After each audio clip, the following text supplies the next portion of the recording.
How y'all doing tonight? I got to tell you that right up front, I'm honored to be here and be on this stage and share the stage with so many talented people. So I hope you all are taking good notes because you're hearing some awesome stuff tonight. Now, my presentations are typically interactive, which means if I say something that you think is funny, go ahead and laugh. If I say something that is sad and you want to cry, go ahead and cry. And if I say something that you know is true, something that you can relate to in your life, Randy tells me that it's okay for you to rush the stage and throw money. I guess it's customary here in St. Louis. Now, for those of you that are old enough to remember 1989, I'm going to ask you to go on a journey 27 years back with me. There was no internet. The cell phone was only for the rich and famous, right? Game Boy had just hit the market. We were watching The Simpsons. Not too many Simpsons fans, okay. Listening to Milli Vanilli, or at least we thought it was Milli Vanilli, right? And New Kids on the Block. Gas was 89 cents a gallon, right?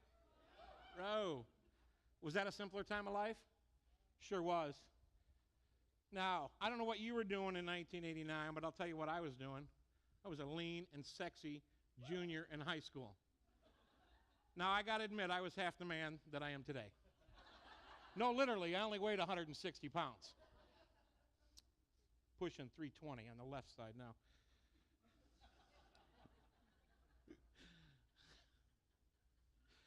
I was given an opportunity to speak in front of a group of 300 people.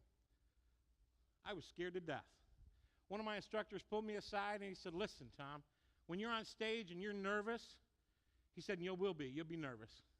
He said, "just imagine your entire audience in their underwear." And I want to tell you, that was such good advice that I still use that same technique today. Now, don't worry, I am not going to call anybody out. But it is a little disturbing that one gentleman in this room is still wearing Disney underwear.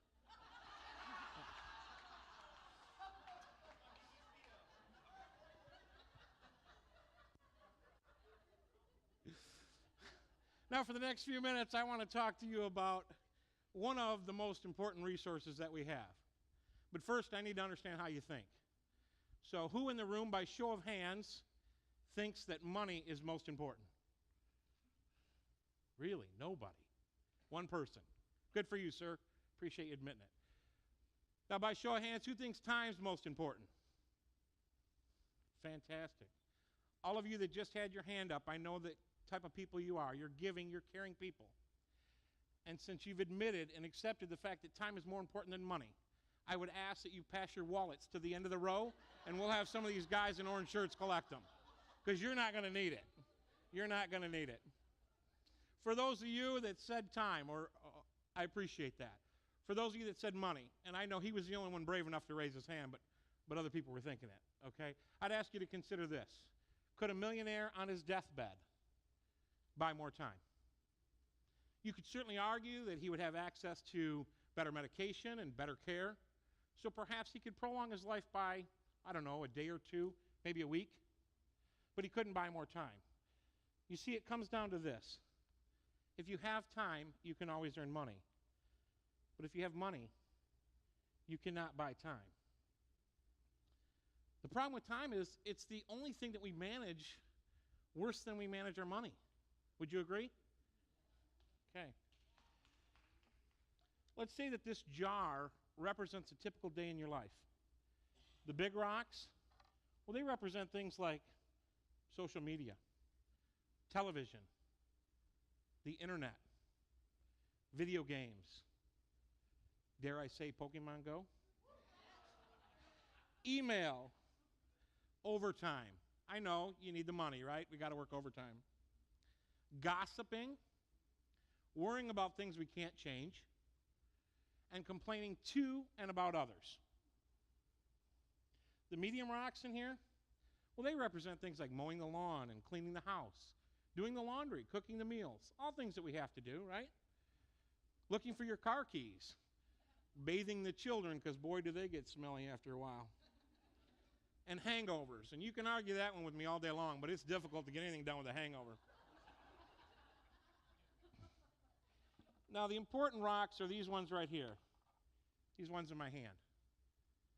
They represent things like date night with your spouse, tea parties with your daughter, playing catch with your son, spending time with your aging parents, chasing your dreams, reading your Bible, balancing your checkbook, going to the gym, working on your hustle,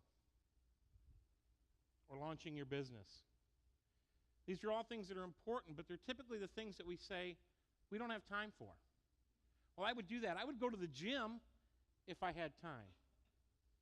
Now, before you guys start getting mad at me, I want you to understand I'm not here to judge anyone. Nor am I suggesting that you get rid of Facebook, Twitter, and Instagram. I don't even want you to sell your television. These are important things in our life. They do make our life better. And sometimes it's good to have those distractions. But we've got to keep in mind what those impacts are when we spend 4 and 5 or 35 hours is the national survey right now. 35 hours a week someone watches TV. I can't imagine that. Now, for the past few years, I have coached people on how to better manage their money and their time. My clients are people just like you. They have friends and family. They have dreams. They have good jobs and degrees. But they don't have time. They too get sucked into this stuff. Okay?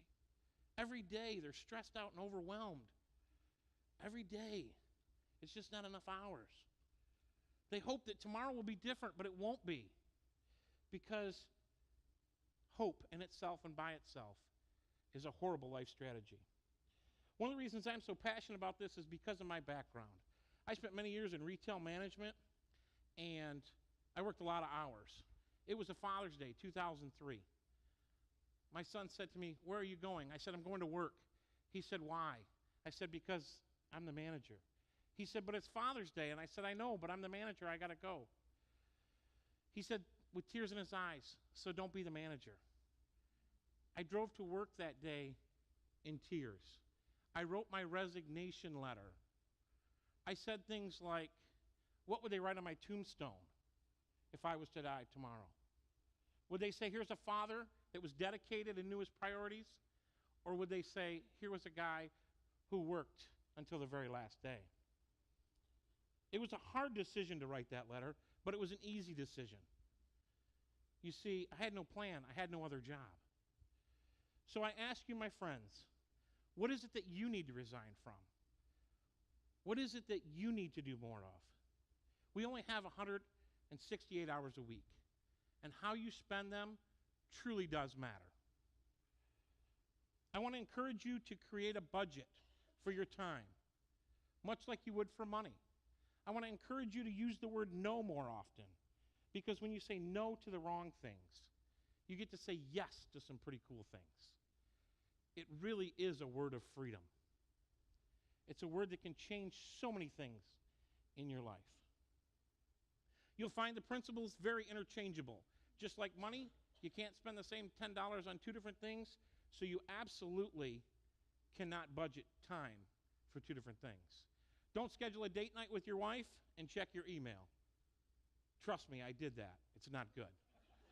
That's called multitasking, and what you're telling your wife is, hey, checking my email is more important than spending time with you. In the beginning, it's going to be difficult. It'll be hard, just like writing a budget for money. The important thing is that it will get easier. As you gain clarity on your priorities, it'll get so much easier. Just like we talked about with the rocks. Make sure you start with the important things first, those big rocks, but not the big rocks that are currently eating up your time. The big rocks that are right here, these rocks.